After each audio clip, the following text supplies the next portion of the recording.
Good morning everyone, কেমন আছো তোমরা সবাই? আশা করছি তোমরা সবাই ভীষণ ভালো আছো। আমিও খুব ভালো আছি। কদিন ধরে আমার শরীরটা এত খারাপ যাচ্ছে, ঠিকঠাক মতন ব্লগ দিতে পারছি না।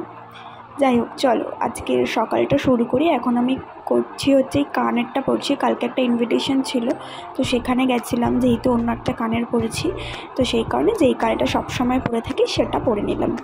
তারপর কালকে এই ঘটার মধ্যে মেকআপ টেকআপ করেছি, হাতের ছাপটা পড়ে গেছিলো এই ড্রেসিং টেবিলটার মধ্যে, তার জন্য ড্রেসিং টেবিলটাকে আরেকবার এই কলিং দিয়ে একটুখানি পরিষ্কার করে নিচ্ছি। আর এই জায়গাটা কী বলতো, রোজই একটু নোংরা হয়ে যায়, তো আমার মনে হয় প্রতিদিন যদি একবার করে জায়গাটা পরিষ্কার করে নেওয়া যায় তাহলে অতটাও নোংরা হবে না।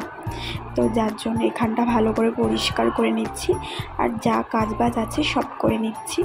আর তোমার ওই কালকে যে শাড়ি কুর্তি যা যা পরেছিলাম সেগুলো সব ভালো করে ভাঁজ করে নিচ্ছি।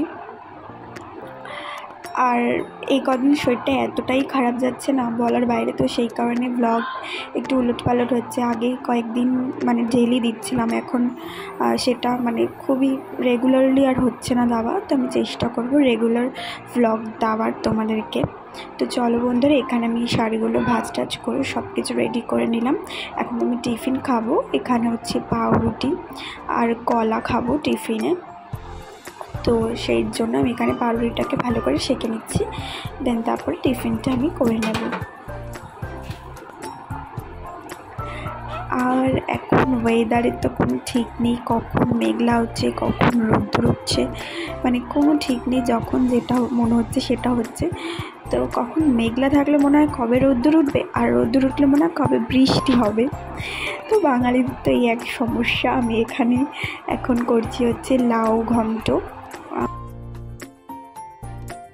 আর এই দিকে কী করবো বলো তো বন্ধুরা, এদিকে করবো হচ্ছে বাটা মাছ। আর বাটা মাছটা করার জন্য আমি এখানে মাছগুলোকে আগে ভেজে নিচ্ছি। তো আমি কী করি বলো তো, তেল দেওয়ার পরেও না একটু হলুদ দিই, কেন আমার মনে হয় কি মাছের গায়ে যেন হলুদগুলো লাগেই নি।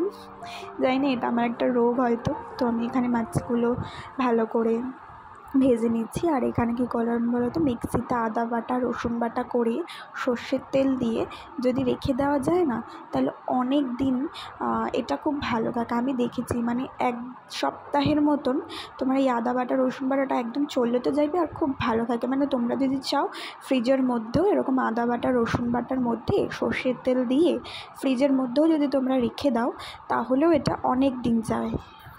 স্নান করে এখানে আমি চলে এসেছি। তো তারপরে চলো খেতে তো যাবোই, তার আগে দেখো এই ফুচকাটাকে আমি একটু রাগাচ্ছিলাম, ওরা রেগে যাচ্ছিলো।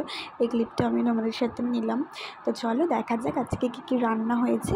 এই দেখো এখানে বাটা মাছ, লাউ ঘন্ট, আর কালকের এক পিস ডিম ছিল, তো সেটাও নিয়ে নিয়েছি।